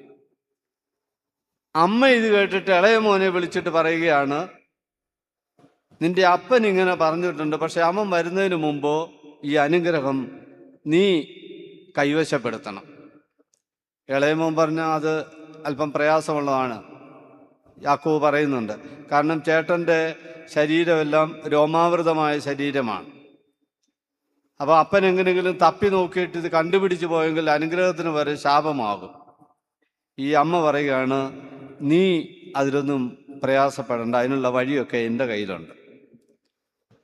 അങ്ങനെ അമ്മ രുചികരമായ ഭക്ഷണമുണ്ടാക്കി രോമാവൃതമായ ശരീരമുള്ള ഏശാവിന് പകരം ആ രീതിയിലുള്ള ഡ്രസ്സൊക്കെ ധരിപ്പിച്ച് യാക്കോബിൻ്റെ കയ്യിൽ അപ്പനിഷ്ടമുള്ള ഭക്ഷണവുമായി ഈ ഇസഹാക്കിൻ്റെ മുമ്പിൽ കൊണ്ടുപോയി. ഇസഹാക്ക് ഒരു ചോദ്യം ചോദിക്കുന്നുണ്ട്. കണ്ണ് കാണാൻ പാടില്ലാത്ത വൃദ്ധനായ ഒരു പിതാവാണ്. ഈ അപ്പൻ ചോദിക്കുന്നു, മോനെ ഇത്ര വേഗം നിനക്ക് എവിടുന്നാണ് കിട്ടിയത്? ഇസ്ഹാക്കിനോട് അമ്മ പറഞ്ഞത്, യാക്കോബിനോട് അമ്മ പറഞ്ഞത് ഇസ്ഹാക്കിനോട് പറഞ്ഞു, നിന്റെ ദൈവം വേഗം എനിക്ക് മൃഗത്തെ തന്നു. അപ്പോൾ അപ്പം പറഞ്ഞു, നീ എൻ്റെ അടുത്തോട്ട് വാ. അടുത്തോട്ട് വന്നു, ഞാനൊന്ന് നോക്കട്ടെ, നീ എൻ്റെ മകൻ ഏശാവ് തന്നെയാണോ? യാക്കോബ് അടുത്ത് ചെന്നു, അപ്പനൊന്ന് തപ്പി നോക്കി. തപ്പി നോക്കിയിട്ട് അപ്പൻ പറയുകയാണ്, നിന്റെ ശബ്ദം യാക്കോബിൻ്റേതാണ്, നിന്റെ ശരീരം ഏശാവിൻ്റേതാണ്. ഏശാവിൻ്റെ ശരീരവും യാക്കോബിൻ്റെ ശബ്ദവും. നമ്മുടെയൊക്കെ ഭക്തി ജീവിതം പലപ്പോഴും ഈ തരത്തിലാണ്. പള്ളിക്കകത്ത് വരുമ്പോൾ, കുർബാന അനുഭവിക്കുമ്പോൾ എന്തോരു ഭക്തിയാണ് നമ്മുടെയൊക്കെ. നമ്മൾ എത്രമാത്രം തലകുനിക്കുന്നു, എത്രമാത്രം വിനയമുള്ളവരാണ്. നമുക്ക് തന്നെ അറിയത്തില്ല നമ്മുടെ ഭക്തിയുടെ കാഠിന്യം എത്ര തീവ്രതയുള്ളതാണ്. എന്നാൽ ഈ പള്ളിക്ക് പുറത്തും നമ്മുടെ വീട്ടിൽ പ്രാർത്ഥിക്കുമ്പോഴും നമ്മുടെ വ്യക്തിബന്ധങ്ങളും നമ്മൾ ഏശാവാണോ യാക്കോബാണോ എന്നുള്ളത് നമ്മൾ തന്നെ തീരുമാനിക്കേണ്ടതാണ്. എന്തായാലും യാക്കോബിൻ്റെ കയ്യിൽ നിന്ന് ഭക്ഷണം വാങ്ങിച്ച് ഇസ്ഹാക്ക് കഴിച്ചു. ഇസ്ഹാക്ക് യാക്കോബിനെ അനുഗ്രഹിച്ചു. ഇതിന് ശേഷമാണ് ഏശാവ് ഊടിക്കിതച്ച് അപ്പനിഷ്ടമുള്ള ഭക്ഷണവുമായി വരികയാണ്. അങ്ങനെ വരുമ്പോൾ അതിനു മുമ്പേ യാക്കോബ് അനുഗ്രഹം അപഹരിച്ചു എന്ന് മനസ്സിലാക്കിയ ഏശാവിന് വളരെ ദേഷ്യമുണ്ടായി. കാരണം ഈ കുടുംബത്തിൽ ചതി വളരെ സാധാരണമായി മാറിയിരിക്കുകയാണ്. മുമ്പൊരു പ്രാവശ്യം ഏശാവ് പായസം കൊണ്ടാണ് യാക്കോബ് ഏശാവിനെ കബളിപ്പിച്ചത്, ജ്യേഷ്ഠാവകാശം. ഇപ്പോൾ അപ്പൻ്റെ അനുഗ്രഹമാണ്. ഇസ്ഹാക്ക് തന്നെ പറയുകയാണ്, നിന്റെ ശബ്ദം യാക്കോബിൻ്റെയും നിന്റെ ശരീരം ഏശാവിൻ്റെയുമാണ്. അങ്ങനെ ഈ കുടുംബത്തിൽ ചില അസ്വസ്ഥതകൾ ഇങ്ങനെ നീറുകയാണ്. ആ നീറുന്നതിൻ്റെ ഇടയ്ക്കുണ്ടാകുന്ന പ്രശ്നത്തിലാണ് ഏശാവ് പറയുകയാണ്, അവൻ 2 പ്രാവശ്യം എന്നെ ചതിച്ചു. ഒന്ന് ജ്യേഷ്ഠാവകാശം അപഹരിച്ചു, ഇപ്പം അനുഗ്രഹം അപഹരിച്ചു. അതുകൊണ്ട് ഏശാവ് ഒരു തീരുമാനമെടുത്തു, അപ്പനെക്കുറിച്ച് ദുഃഖിക്കുന്ന സമയം വരുന്നു. എന്ന് പറഞ്ഞാൽ അപ്പൻ മരിക്കുന്ന സമയം അടുത്തു വരികയാണ്. ഇപ്പൊ തന്നെ കണ്ണു കാണാൻ പാടില്ലാത്ത മനുഷ്യനാണ്, വാർദ്ധക്യമാണ്. അപ്പൻ മരിക്കുമ്പോൾ ഇവനെയും ഞാൻ കൊല്ലും. രണ്ടാമത്തെ തലമുറ വന്നപ്പോൾ ഉണ്ടാകുന്ന ഒരു ബന്ധമാണ്. നമ്മൾ ഓർത്തു നോക്കണം, ആദ്യത്തെ തലമുറയിലെ ബന്ധം എല്ലാവരോടുമാണ്. ഭാര്യയോട്, ദൈവത്തോട്, സഹോദരനോട്, എല്ലാവരോടും ബന്ധം സൂക്ഷിച്ച് മുമ്പോട്ട് പോവുകയാണ്. തലമുറ ഒന്ന് മാറിയപ്പോൾ അവിടെ ആ ബന്ധമെന്ന് പറയുന്നത് വെറും കൊടുക്കവാങ്ങലുകളിൽ മാത്രം അടങ്ങുന്ന ചില ബന്ധമായിട്ട് മാറുകയാണ്. ഇന്ന് നമുക്കും അറിയാമല്ലോ, നമ്മൾ ഈ കൊടുക്കവാങ്ങലുകളുടെ ഒരു ലോകത്തിലാണ് ജീവിക്കുന്നത്. വിവാഹമായാലും കയറിത്താമസമായാലും എന്ത് പരിപാടി ആയിക്കൊള്ളട്ടെ, നമുക്ക് ഈ കൊടുക്കുന്നതിൻ്റെയും മേടിക്കുന്നതിൻ്റെയും കണക്കുണ്ട്. ഈ വർഷം മേടിച്ചിട്ടുണ്ടെങ്കിൽ 4 വർഷം കഴിയുമ്പോൾ നമ്മൾ അതിൻ്റെ ഒരു പേഴ്സൻ്റേജ് കൂടെ കൂട്ടിയാണ് കൊടുക്കുന്നത്. കൃത്യമായ കണക്കാണ് നമ്മുടെ എല്ലാവരുടെയും കയ്യിൽ. അപ്പം ഇങ്ങനെയുള്ള ഈ കൊടുക്കവാങ്ങലുകളിൽ ഒരുപാട് വ്യത്യാസങ്ങൾ ഈ കുടുംബത്തിലുണ്ടായതിൻ്റെ ഏറ്റവും അവസാനമാണ് ഈ മക്കൾ തമ്മിൽ പറയുന്നത്, ഞാൻ അവനെ ഒരു സമയത്ത് കൊല്ലുമെന്നുള്ളത്. അമ്മ ഇത് കേട്ടിട്ട് ഈ ഇളയ മകനെ ആ വീട്ടിൽ നിന്ന് തൻ്റെ സഹോദരൻ്റെ വീട്ടിലേക്ക് പറഞ്ഞു വിടുകയാണ്. പിന്നീട് വേദപുസ്തകം വായിക്കുമ്പോൾ നാം കാണുന്നത് ഈ അമ്മയും മകനും പിന്നീട് കണ്ടിട്ടില്ല. ചില ബന്ധങ്ങളിലെ പാളിച്ചകൾ വന്നപ്പോൾ നഷ്ടങ്ങൾ ഉണ്ടാകുന്നത് വളരെ വളരെ വലുതാണ്. ഇത് രണ്ടാമത്തെ കുടുംബം. മൂന്നാമത്തെ കുടുംബത്തിലേക്ക് വരുമ്പോൾ നമ്മളൊക്കെ പ്രാർത്ഥിക്കുന്നത് ഇവിടെയാണല്ലോ. ഞങ്ങളുടെ മരിച്ചുപോയവരെ അബ്രഹാമിൻ്റെയും ഇസ്ഹാക്കിൻ്റെയും യാക്കോബിൻ്റെയും മടിയിൽ പാർപ്പിക്കണമേ. ഭക്ത കുടുംബങ്ങളിൽ ഉണ്ടാകുന്ന ചില പ്രയാസങ്ങളാണ്. നമ്മുടെ കുടുംബങ്ങളൊക്കെ ഭക്ത കുടുംബങ്ങളാണ്. കാരണം നമ്മുടെ വീടിൻ്റെ മുകളിൽ വെച്ചിരിക്കുന്നത് എന്താ? ഞാനും എൻ്റെ കുടുംബവുമോ ഞങ്ങൾ യഹോവയെ സേവിക്കും. പിന്നെ എന്തെല്ലാം വാക്യങ്ങളാണ്, ഭക്ത കുടുംബങ്ങളാണ്. കയറി വീടിൻ്റെ അവിടോട്ട് വരുമ്പോൾ തന്നെ യേശുവിൻ്റെ പടം വീടിൻ്റെ പ്രധാന വാതിലിൻ്റെ മുമ്പിൽ ഗതസമനയിൽ കർത്താവ് പ്രാർത്ഥിക്കുന്ന പടം പ്രധാന വീടിൻ്റെ ഏറ്റവും മുകളിൽ ഡെക്കറേഷനായിട്ട് ഡെക്കറേറ്റ് ചെയ്ത് വെച്ചിരിക്കുകയാണ്. കൊച്ചു വീടായിരുന്നപ്പോൾ ഗതസമനയിലെ യേശു വീടിനകത്തായിരുന്നു. വലിയ വീടായപ്പോൾ ഗതസമനയിലെ യേശു വീടിൻ്റെ വാതുക്കലായിപ്പോയി. ചില വല്യമ്മമാർ പുതിയ വീട് വരുമ്പോൾ അമ്മച്ചിമാർ വീടിന് പുറത്ത് പോകുന്ന പോലെ വീടിൻ്റെ വലുപ്പം അനുസരിച്ച് കർത്താവിൻ്റെ സ്ഥാനവും മാറിക്കൊണ്ടിരിക്കും. പണ്ടത്തെ വീട്ടിലൊക്കെ യേശു അകത്തായിരുന്നു, ഇപ്പോഴത്തെ വീട്ടിൽ യേശു സിറ്റ് ഔട്ടിലാണ്. പണ്ട് നമുക്ക് പ്രാർത്ഥിക്കാൻ തന്നെ അകത്ത് യേശു വേണമായിരുന്നു. ഇപ്പോൾ വരുന്നവർക്ക് കാണാൻ യേശു സിറ്റ് ഔട്ടിലിരിക്കുകയാണ്. അപ്പം ഇതെല്ലാം നമുക്കുണ്ടാകുന്ന ഒരു മാറ്റമാണ്. ഇവിടെ നമ്മൾ ഈ അടുത്ത കുടുംബത്തിലേക്ക് വന്നു കഴിയുമ്പോൾ അവിടെ കാണുന്നത് പിന്നീട് യാക്കോബിൻ്റെ കുടുംബമാണ്. അബ്രഹാം, ഇസ്ഹാക്ക്, യാക്കോബ് കുടുംബസ്ഥനായി മാറുകയാണ്. യാക്കോബ് ഒരുപാട് ചതിപ്രയോഗങ്ങൾ നടത്തുന്ന മനുഷ്യനാണ്. ഉൽപ്പത്തി പുസ്തകത്തിലാണ് ഒത്തിരി പേരുമാറ്റം പോലും നടക്കുന്നത്. അബ്രാം എന്നു പേരുള്ള ആളിൻ്റെ പേര് അബ്രഹാം എന്നാക്കി, സാറായി എന്നു പേരുള്ള സാറ എന്നാക്കി, യാക്കോബ് എന്ന പേരുള്ള ആളിൻ്റെ പേര് ഇസ്രായേൽ എന്നാക്കി, ലൂസ് എന്ന സ്ഥലത്തിൻ്റെ പേര് ബഥേൽ എന്നാക്കി. അപ്പൊ ദൈവം ഒരുപാട് സ്ഥലത്തിൻ്റെ സ്വഭാവം അനുസരിച്ച് പേരുകൾ ദൈവം തന്നെ തിരുത്തി ഇടുന്ന ഒരു സാഹചര്യത്തിലേക്ക് അവിടെ വരികയാണ്. ഇവിടെ യാക്കോബ് വീട് വിട്ടുപോയി ലാബാന്റെ വീട്ടിലാണ് താമസിച്ചത്. അമ്മാച്ചനാണ്. അവിടെ ചെന്ന് വിവാഹം കഴിക്കുവാൻ വേണ്ടിയൊക്കെയാണ് പോയി. അവിടെ വിവാഹം കഴിക്കുമ്പോൾ 2 പ്രാവശ്യം വിവാഹത്തിൽ തന്നെ അമ്മാച്ചൻ അനന്തരവനെ പലതരത്തിൽ കബളിപ്പിച്ചു. റാഹേലിനെ കൊടുക്കാമെന്ന് പറഞ്ഞ് ലേയെ കൊടുത്തു. പിന്നീട് വീണ്ടും അടിമയെപ്പോലെ പണി ചെയ്യിപ്പിച്ചു. പിന്നെ അവിടെ നിന്ന് പോവുകയാണെന്ന് പറയുമ്പോൾ അതിനെതിരെ ഉള്ള ശബ്ദമുണ്ടാക്കി. അങ്ങനെ അപ്പനോടൊപ്പം സ്വന്തം കുടുംബത്തിൽ എന്തെല്ലാമാണോ ചെയ്തത് ആ ചെയ്തതിൻ്റെയൊക്കെ ഒരു തിരിച്ചടി കുറച്ചു കാലത്തിന് ശേഷം മറ്റൊരു സ്ഥലത്തു നിന്ന് ഏറ്റുവാങ്ങുകയാണ്. നമ്മളൊക്കെ ഓർക്കേണ്ട ഒരു കാര്യമാണ്.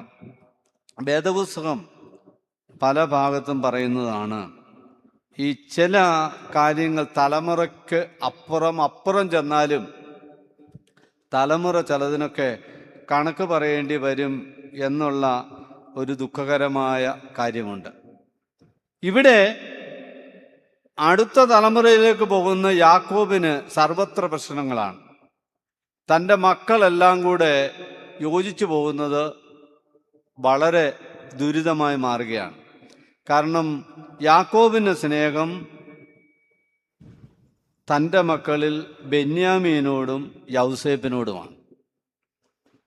യൗസേപ്പിന് മാത്രമായി യാക്കോബ് ചില പ്രത്യേക വസ്ത്രങ്ങളൊക്കെ കൊടുത്തു.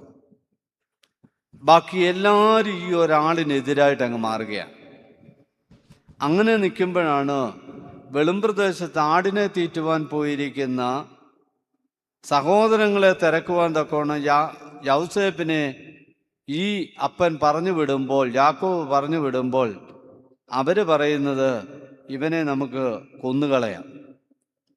അങ്ങനെ പൊട്ടക്കിണറ്റി പിടിച്ചിട്ടു, അവിടെ കിടന്ന് മരിക്കട്ടെ എന്ന് തീരുമാനിച്ചു. അത് കഴിഞ്ഞിട്ട് മിദ്യാനിലെ കച്ചവടക്കാർ പോകുമ്പോൾ കുഴിയിൽ നിന്ന് പിടിച്ചു കയറ്റി 20 വെള്ളിക്കാശിന് യാതൊരു മനസാക്ഷിക്കും വേദനയില്ലാതെ ഇനി ഇവനെ ഒരിക്കലും കാണണ്ട എന്നുള്ള ചിന്തയിൽ വിറ്റുകളഞ്ഞു. അപ്പം നമ്മൾ ഓർക്കണം, ബന്ധം എവിടെ നിൽക്കുന്നു? ദൈവത്തോടുള്ള ബന്ധം എവിടെയാണ്? അപ്പനോടുള്ള ബന്ധം എവിടെയാണ്? അമ്മയോടുള്ള ബന്ധം എവിടെയാണ്? സഹോദരനോടുള്ള ബന്ധം എവിടെയാണ്? ഇന്നത്തെ പുതിയ തലമുറയെ നമ്മൾ നോക്കണം. ഈ കോളേജുകളിലൊക്കെ ഒരുപാട് റാഗിങ് നടക്കുന്നുണ്ടല്ലോ. ഈ റാഗിങ്ങിൻ്റെ എല്ലാം ഒരു ആത്യന്തികമായി പോകുന്ന ഒരു കാര്യമെന്ന് പറയുന്നത് മൃഗീയമായ വിനോദം, മറ്റൊരാൾ വേദനിക്കുന്നത് കാണുമ്പോൾ കിട്ടുന്ന ഒരു സുഖം. സാഡിസ്റ്റെന്നും സാഡിസമെന്നും ഒക്കെ നമ്മൾ പറയും. അത് ബ്ലേഡ് കൊണ്ട് പറയാം, കോമ്പസ് കൊണ്ട് ശരീരത്തെ മുറിവുണ്ടാക്കാം. ഏത് രൂപത്തിലും നമ്മുടെ കണ്ണിന് മുമ്പിൽ ഒരാൾ വേദനിക്കുമ്പോൾ കണ്ണിന് മുമ്പിൽ നമ്മുടെ പ്രായമുള്ള, നമുക്കറിയാവുന്ന, നമ്മൾ സ്നേഹിക്കുന്ന കുടുംബങ്ങൾക്ക് വിലയുള്ള മാതാപിതാക്കന്മാർ കണ്ണിലെ കൃഷ്ണമണി പോലെ കൊണ്ടു നടക്കുന്ന കുഞ്ഞുങ്ങൾ അതിവേദന കൊണ്ട് പൊളയുമ്പോൾ ആ പ്രായത്തിലുള്ളവർക്ക് ഇതൊരാഘോഷമാണ്. ഇന്നത്തെ പുതിയ തലമുറയുടെ മനസാക്ഷിയില്ലാത്ത, മനസ്സലിവില്ലാത്ത, ദയയില്ലാത്ത ജീവിതത്തിൻ്റെ തെളിവുകളാണിതൊക്കെ. ഇതൊന്നും ഞാൻ പുറത്തുനിന്ന് പറയുന്നതല്ല, ഇതൊക്കെ നമ്മുടെ കണ്ണിന് മുമ്പിൽ കാണുന്നത്. എത്ര കുഞ്ഞുങ്ങളാണ് അതിൻ്റെ പേരിൽ മരിച്ചു പോകുന്നത്, ആത്മഹത്യ ചെയ്യുന്നത്? വീട്ടിൽ പറയാതെ ഈ വേദന കടിച്ചമർത്തി ജീവിക്കുന്നത്. വീട്ടിൽ വന്ന് ഷർട്ട് ഊരുമ്പോഴൊക്കെ ആയിരിക്കും അറിയുന്നത് ദേഹത്തെ മുറിവുകൾ അന്വേഷിച്ചു പോകുന്നത്.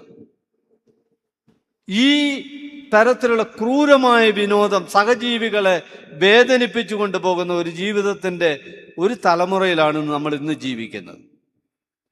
ഇവിടെ സ്വന്തം സഹോദരനെ വിറ്റപ്പോൾ മനസാക്ഷിയിൽ യാതൊരു വേദനയുമില്ല. മാത്രമല്ല, സഹോദരൻ്റെ ഈ വസ്ത്രം ഊരി കാട്ടുമൃഗത്തിൻ്റെ രക്തത്തിൽ മുക്കി അപ്പനെ കൊണ്ട് കാണിച്ചിട്ട് ചോദിക്കുകയാണ്, അപ്പ നീ ഒന്ന് സർട്ടിഫൈ ചെയ്യ്, ഇത് നിന്റെ മകനായ യോസഫിന്റെ വസ്ത്രമാണോ?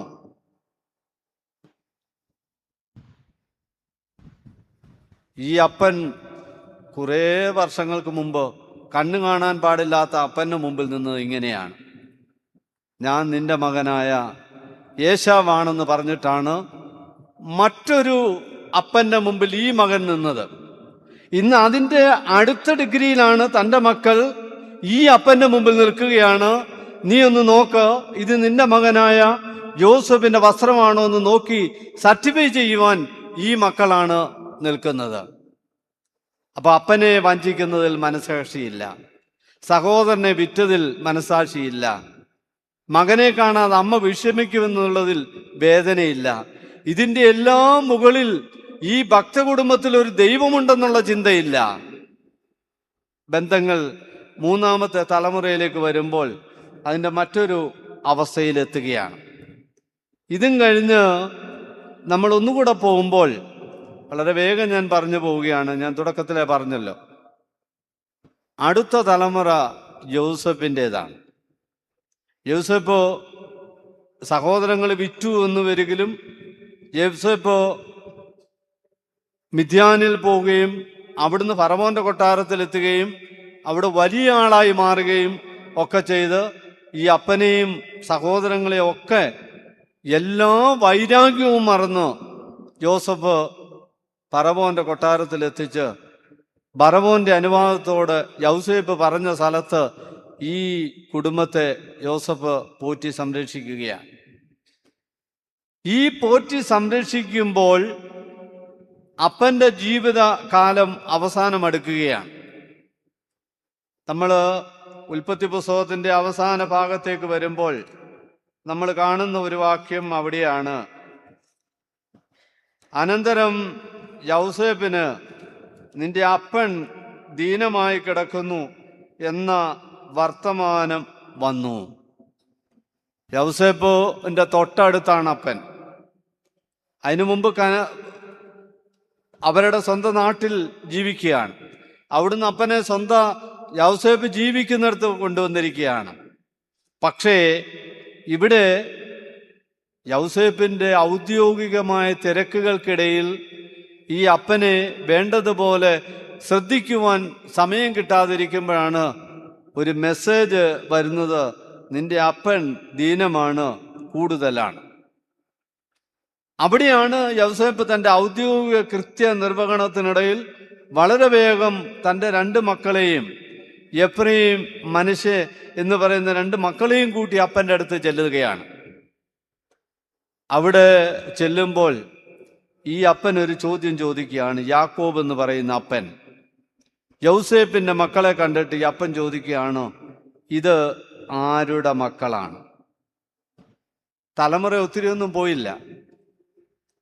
ഒന്നാമത്തെ തലമുറ അബ്രഹാമിന് ഇസ്ഹാക്ക് മോറിയ മലയിലേക്ക് പോകുമ്പോൾ അപ്പനോട് ചോദിക്കുന്നത്, അപ്പാ തീയുണ്ട്, വിറകുണ്ട്, യാഗത്തിനുള്ള മൃഗം എവിടെയാണ്? യാഗം അർപ്പിക്കണമെന്നൊരു മൃഗം വേണമെന്നറിയാം. ആരാധനയെക്കുറിച്ച് അനുഭവ പരിചയമുണ്ട്. ഒരു ഭക്ത കുടുംബമാണ്. അവിടുന്ന് ഇങ്ങോട്ട് വരുമ്പോഴെല്ലാം അങ്ങനെയാണ്. ഇവിടെ യൗസേപ്പ് മിസ്രൈമിലാണ്. വളരെ പരിഷ്കൃതമായ ഒരു സമൂഹമാണ്. വലിയ ആഡംബരത്തിലാണ് ഫറവോന്റെ മന്ത്രിയായ യൗസേപ്പ് ജീവിക്കുന്നത്. യൗസേപ്പ് വിവാഹം കഴിച്ചിരിക്കുന്നത് അബ്രഹാം തൻ്റെ മകനായ ഇസ്ഹാക്കിന് ഭാര്യയെ അന്വേഷിച്ച് താൻ ഏറ്റവും വിശ്വസിക്കുന്ന തൻ്റെ വിശ്വസനായ എലിയാസറിനെ അയച്ച പോലെ തൻ്റെ കുടുംബത്തിൽ പോയി തൻ്റെ മകന് ഭാര്യയെ അന്വേഷിക്കണമെന്ന് പറഞ്ഞതല്ല. യാക്കോബ് തൻ്റെ അമ്മാച്ചൻ്റെ വീട്ടിൽ പോയി ആ ഭവനത്തിൽ നിന്ന് വിവാഹം ആലോചിച്ചുകൊണ്ട് വന്നതുപോലെയല്ല. യൗസേപ്പിന് ഒരു സ്റ്റാറ്റസ് ഉണ്ട്. ഫറവോന്റെ കൊട്ടാരത്തിലെ ഏറ്റവും പ്രധാനപ്പെട്ട ഉദ്യോഗസ്ഥനാണ്. ഫറവോൻ കഴിഞ്ഞാൽ ആ രാജ്യത്തിലെ 2ാമനാണ്. ഫറവോൻ പോലും പറഞ്ഞിട്ടുള്ളത്, സിംഹാസനം കൊണ്ട് മാത്രം ഞാൻ നിന്നേക്കാൾ മുകളിലാണ്, ബാക്കിയെല്ലാം ഞാനും നീ സമന്മാരാണ്. ആ സ്റ്റാൻഡേർഡിനുള്ള വിവാഹമാണ് ഓനിലെ പുരോഹിതനായ പോത്തിഫേറിന്റെ മകൾ ആസനത്താണ് യൗസേപ്പിന്റെ ഭാര്യ. ഒരു പരിഷ്കൃത സമൂഹത്തിലെ ഏറ്റവും വലിയ നിലയിൽ ജീവിക്കുന്ന ഒരാള് ഭാര്യയും അതിൽ നിന്ന് യൗസേപ്പിന് ജനിച്ച 2 മക്കളുമാണ് എഫ്രയീമും മനശ്ശെയും. ഈ കുഞ്ഞുങ്ങളെ കണ്ടിട്ടാണ് ഈ വല്യപ്പൻ ചോദിക്കുന്നത്, ഇതാരുടെ മക്കളാണ്? ഇന്ന് നമ്മുടെയൊക്കെ കുടുംബങ്ങളിൽ ഞാൻ ചിലയിടത്തൊക്കെ പറഞ്ഞിട്ടുണ്ട്, വൃദ്ധഭവനങ്ങൾ കൂടി വരികയാണ്. പ്രായമായ ആളുകളൊക്കെ വൃദ്ധഭവനത്തിൽ എത്തപ്പെടുകയാണ്. പകൽ വീടുകൾ ഇവിടെ വളരെയധികമായി വ്യാപിക്കുകയാണ്. ഒരു ഘട്ടങ്ങളിൽ ഇപ്പോൾ ഓണത്തിൻ്റെ പരിപാടികളൊക്കെ വരുമ്പോൾ ഈ വൃദ്ധഭവനങ്ങളിലും പകൽ വീടുകളിലും ഒക്കെ ഒരുപാട് കലാപരിപാടികൾ നടക്കുന്നുണ്ട്. പ്രായമുള്ളവർക്ക് വേണ്ടിയും അവരുടെ എൻ്റർടൈൻമെൻറ്റിന് വേണ്ടിയും. ചിലയിടത്തൊക്കെ വായിക്കുന്നതും ചിലയിടത്തൊക്കെ സംഭവിക്കുന്നതും ഈ പരിപാടികൾക്കിടയിൽ, കസേരകളി പോലൊക്കെയുള്ള ഈ പരിപാടികൾക്കിടയിൽ ഈ കാലും കയ്യും വെച്ചു പോകുന്ന വൃദ്ധജനങ്ങൾ ഇതിൽ താഴെ വീഴുമ്പോൾ അവിടെ ഇരിക്കുന്ന കൊച്ചുമക്കൾ ഇത് കണ്ടുകൊണ്ട് പറയുകയാണ്, പോയി ഗ്രാൻഡ്മാ താഴെ പോയി. അവർക്കൊരു വിനോദമാണ്. അതേസമയം വളരെ വർഷങ്ങൾക്ക് മുമ്പ് നമ്മുടെയൊക്കെ വീടുകളിൽ പ്രായമുള്ള ഗ്രാൻഡ് പേരൻസിൻ്റെ ഡെഡ് ബോഡി എടുത്ത് കിടത്തിയാൽ ഏറ്റവും കൂടുതൽ നെഞ്ചത്തടിച്ച് കരയുന്നത് കൊച്ചുമക്കളായിരുന്നു. ഇന്ന് എത്ര കൊച്ചുമക്കൾ കരയുന്നുണ്ട്? ഇന്ന് കരയുവാൻ കൊയറുകാരില്ല. കരയണമെന്നൊന്നും ഞാൻ പറയുന്നില്ല. പക്ഷേ വീട്ടിലൊരു പ്രാർത്ഥന നടത്തണമെന്ന് വരികിൽ, ഒരു പാട്ട് പാടണമെന്ന് വരികിൽ നമുക്ക് പണമുണ്ട്. രാവിലെ മുതൽ ഇരുന്ന് കൊയറുകാർ പാടുകയാണ്. എൻ്റെ വീട്ടിൽ ആരും പാടുകയില്ല, പാടാൻ അറിയത്തുമില്ല. നമുക്ക് സങ്കടവുമില്ല. അതാണ് അതിനകത്തിൽ ഏറ്റവും വലിയ പ്രയാസം. നമുക്ക് ഡ്രസ് കോഡുണ്ട്. അപ്പം മരിക്കുമ്പോൾ ആരെന്തൊക്കെ ഡ്രസ്സ് ഇടണമെന്നുള്ളത് ഡ്രസ് കോഡുണ്ട്. നമ്മൾ ആ ഡ്രസ് കോഡിലാണ് ഇരിക്കുന്നത്. നമ്മൾ റോ അനുസരിച്ചാണ് ഇരിക്കുന്നത്. പ്രോട്ടോകോൾ അനുസരിച്ച് ആരൊക്കെ എവിടെയൊക്കെ ഇരിക്കണം. പ്രിയപ്പെട്ടവരെ, ഈ തലമുറ നമ്മുടെ കർത്താവ് ചോദിക്കുകയാണ്, ഞാൻ ഏതിനോട് ഉപമിക്കണം ഇതിനെ? ഈ തലമുറയെ ഞാൻ ഏതിനോട് ഉപമിക്കണം? ചന്തസ്ഥലങ്ങളിൽ ഇരുന്നിട്ട് തങ്ങളുടെ ചങ്ങാതികളോട്, ഞങ്ങൾ നിങ്ങൾക്ക് വേണ്ടി കുഴലൂതി നിങ്ങൾ നൃത്തം ചെയ്തില്ല, ഞങ്ങൾ നിങ്ങൾക്ക് വേണ്ടി വിലാപം പാടി നിങ്ങൾ മാറത്തടിച്ചില്ല എന്ന് വിളിച്ചു പറയുന്ന കുഞ്ഞുങ്ങളോട് ഈ തലമുറ തുല്യമാണ്. ഇവിടെയാണ് വേദപുസ്തകം നമ്മെ പഠിപ്പിക്കുന്നത്, അതിശയവും ഭയങ്കരവുമായി നീ എന്നെ സൃഷ്ടിച്ചതിനാൽ ദൈവമേ ഞാൻ നിന്നെ സ്തുതിക്കുന്നു. എത്ര അതിശയമായിട്ടാണ്, എത്ര മനോഹരമായിട്ടാണ്, എത്ര അത്ഭുതകരമായിട്ടാണ് ദൈവം തമ്പുരാൻ നിന്നെ സൃഷ്ടിച്ചിരിക്കുന്നത്. നീ അവനെ ദൈവത്തെക്കാൾ അല്പം മാത്രം താഴ്ത്തി തേജസ്സും ബഹുമാനവും അവനെ അണിയിച്ചിരിക്കുന്നു എന്നാണ് വേദപുസ്തകം പറയുന്നത്. എന്താണ് ഈ തേജസ്സും ബഹുമാനവും നമ്മെ ദൈവം അണിയിച്ചിരിക്കുന്നത്? ഇപ്പം നമുക്കെല്ലാവർക്കും അറിയാമല്ലോ, റേഷൻ കടയിൽ പോയി സാധനം വാങ്ങിക്കണമെന്ന് വരികിൽ തമ്പ് അവിടെ പ്രസ് ചെയ്യണം, തമ്പ് ഇംപ്രഷൻ കൊടുക്കണം. പല സ്ഥലങ്ങളിലും ഇത് വേണം. ഈ രാജ്യത്തിൻ്റെ എല്ലാ രാജ്യങ്ങളിലെയും പ്രധാനപ്പെട്ട ഡോക്യുമെന്റ്സ് തമ്പ് ഇംപ്രഷനാണ്. എന്തുകൊണ്ട് ഇതെടുക്കുന്നു? നിന്റെ വിരലിൻ്റെ രൂപത്തിൽ, നിന്റെ ഈ തമ്പിൻ്റെ രൂപത്തിൽ മറ്റൊരെണ്ണവും കാണുകയില്ല. അത് നിനക്ക് മാത്രമുള്ളതാണ്. എയർപോർട്ടിലൊക്കെ ചെല്ലുമ്പോൾ കണ്ണ് സ്കാൻ ചെയ്യും അവർ കയറ്റി വിടുന്നതിന് മുമ്പ്. നിന്റെ കണ്ണിൻ്റെ രൂപത്തിൽ വേറൊരെണ്ണം അവിടെ പിന്നീട് വരികയില്ല. അത് നിന്റെ പേരിൽ റെക്കോർഡ് ചെയ്യുന്നതാണ്. അപ്പൊ ദൈവം നമ്മളെ പ്രത്യേകതകളോടുകൂടിയാണ് സൃഷ്ടിച്ചിട്ടുള്ളത്. അതുകൊണ്ടാണ് വേദപുസ്തകം പറയുന്നത്, അതിശയവും ഭയങ്കരവുമായിട്ടാണ് നീ എന്നെ സൃഷ്ടിച്ചിരിക്കുന്നത്. അത് മാലാഖമാരേക്കാൾ അല്പം മാത്രം താഴ്ത്തി തേജസ് തന്നോ ബഹുമാനം തന്നോ എന്നെ നീ താമസിപ്പിച്ചിരിക്കുകയാണ്. നീ എന്നെ വളർത്തുകയാണ്. ഇവിടെയാണ് ഈ എഫ്രൈം മനശ്ശെ എന്ന് പറയുന്ന പരിഷ്കൃത ആഡംബര സമൂഹത്തിലെ മക്കളുടെ പ്രതിനിധികളായി നമ്മുടെ കുടുംബത്തിലെ കുഞ്ഞുങ്ങൾ ഇന്ന് മാറിയിരിക്കുന്നത്. തലമുടി വെട്ടണ്ട, കുളിക്കണ്ട, ബാൻഡ് ഇട്ട് കഴിഞ്ഞാൽ ഞാൻ അതിനെപ്പറ്റി കൂടുതൽ വിവരിക്കുന്നില്ല. നമുക്ക് വേഷം മാറി, രൂപം മാറി, അടയാളം മാറി, ഭക്ഷണം മാറി. ഇന്ന് നമുക്കെല്ലാം റോഡിൽ കൂടെ പോയാൽ എല്ലാം കാണുന്നത് വീട്ടിലൂണ്. എല്ലായിടത്തും കാണുന്ന ബോർഡാണ് വീട്ടിലൂണ്. മറ്റൊന്ന് പഴുങ്ങിഞ്ഞിക്കട, വേറൊന്ന് കഞ്ഞിക്കട. മനുഷ്യൻ തപ്പി ഓടുകയാണ്. കാരണം മനുഷ്യൻ്റെ മറ്റതിൻ്റെ ഒക്കെ ഒരു കാലം മനുഷ്യർക്ക് വെറുത്തു. പുതുതലമുറ ഇന്നും അതിൻ്റെ പുറകെ പോവുകയാണ്. പക്ഷെ അപ്പോഴും നമ്മൾ ഓർക്കേണ്ടത്, നമ്മുടെയൊക്കെ വീടുകൾ ലോഡ്ജുകളായി മാറുകയാണ്. പണം കൊടുക്കാതെ ഭക്ഷണം കഴിക്കുന്ന ലോഡ്ജുകളായി വീടുകൾ മാറുകയാണ്. പ്രിയപ്പെട്ടവരെ, ഇതിനൊരു മാറ്റമുണ്ടാകണം. പള്ളിയിൽ പോകാത്ത കുഞ്ഞുങ്ങൾ, അതേസമയം ഇന്ന് എല്ലാ ദേവാലയങ്ങളിലും പെരുന്നാളിൻ്റെ രാത്രിയിൽ അവിടെ നടക്കുന്ന ബാൻഡ് ചെണ്ട ഡിസ്പ്ലേയിൽ ചെറുപ്പക്കാരുടെ എണ്ണം വളരെ കൂടുതലാണ്. ഞായറാഴ്ച ആരാധന പ്രത്യേകതയല്ല. കുർബാന അനുഭവിക്കാൻ ഏത് സമയത്തും വരും. എന്നും കുർബാന അനുഭവിക്കുന്ന ആളുകളുടെ എണ്ണവും കൂടുകയാണ്. എപ്പോൾ പള്ളി വരണമെന്ന് മാത്രം ആർക്കും നിശ്ചയമില്ല. അതുകൊണ്ട് നമുക്കൊന്ന് മടങ്ങി വരാം. ഈ 4 കുടുംബങ്ങളെ ഞാൻ പരിചയപ്പെടുത്തിയപ്പോൾ എല്ലാ കുടുംബത്തിലും പ്രത്യേകതകളുണ്ട്. ദൈവബന്ധമുണ്ട്, സഹോദര ബന്ധമുണ്ട്, മാതാപിതാക്കളുമായി ബന്ധമുണ്ട്. എന്നാൽ പിന്നീട് വരുമ്പോൾ ആരുമായിട്ടും ബന്ധമില്ലാത്ത കുടുംബം. നമ്മുടെ ഭവനങ്ങൾ ഇതിലെവിടെ നിൽക്കുന്നു എന്ന് കണ്ടുപിടിക്കുക. ഇതിനെവിടെയെങ്കിലും നമ്മുടെ കുടുംബത്തിന് ഏതെങ്കിലും താതാത്മ്യമുണ്ടെങ്കിൽ തിരുത്താൻ പറ്റുമെങ്കിൽ തിരുത്താനുള്ള ഒരു നല്ല ശ്രമം നമ്മുടെ ഭാഗത്തു നിന്നുണ്ടാകട്ടെ. അങ്ങനെ അനുഗ്രഹിക്കപ്പെട്ട കുടുംബങ്ങളായി, തലമുറകളായി നമ്മുടെ ഭവനങ്ങൾ മാറട്ടെ എന്ന് പറഞ്ഞുകൊണ്ട് കർത്താവിൻ്റെ ഈ ഒരു തിരുവചനം ഒന്നുകൂടെ ഞാൻ ഓർപ്പിക്കട്ടെ. ഈ തലമുറയെ ഞാൻ ഏതിനോട് ഉപമിക്കേണ്ടും? ചന്തസ്ഥലങ്ങളിൽ നിന്ന് ചെങ്ങാതികളോട് ഞങ്ങൾ നിങ്ങൾക്കായി കുഴലൂതി നിങ്ങൾ നൃത്തം ചെയ്തില്ല, ഞങ്ങൾ നിങ്ങൾക്കായി വിലാപം പാടി നിങ്ങൾ മാറത്തടിച്ചില്ല എന്ന് വിളിച്ചു പറയുന്ന കുട്ടികളോട് ഈ തലമുറ തുല്യം. നമ്മുടെ തലമുറ ദൈവസന്നിധിയിലേക്ക് വരുവാൻ, മാതാപിതാക്കന്മാരെ ബഹുമാനിക്കുവാൻ, ദൈവത്തെ ഭയപ്പെടുവാൻ, ഈ കുഞ്ഞുങ്ങൾ തന്നെ അനുഗ്രഹിക്കപ്പെട്ടവരായി മാറുവാൻ തക്കവണ്ണം ദൈവമേ ഇടയാക്കണമേ എന്ന് പ്രാർത്ഥിക്കാം. അതിന് പരിശുദ്ധനായ പരിമല തിരുമേനിയുടെ അനുഗ്രഹീത മധ്യസ്ഥതയും നിരന്തരമായി ഇങ്ങനെ കൂടി വന്ന് പ്രാർത്ഥിക്കുന്നവരുടെ അനുഗ്രഹവും ചേരുമ്പോൾ നമ്മുടെ തലമുറ രക്ഷിക്കപ്പെടും, നമ്മുടെ തലമുറ അനുഗ്രഹിക്കപ്പെടും.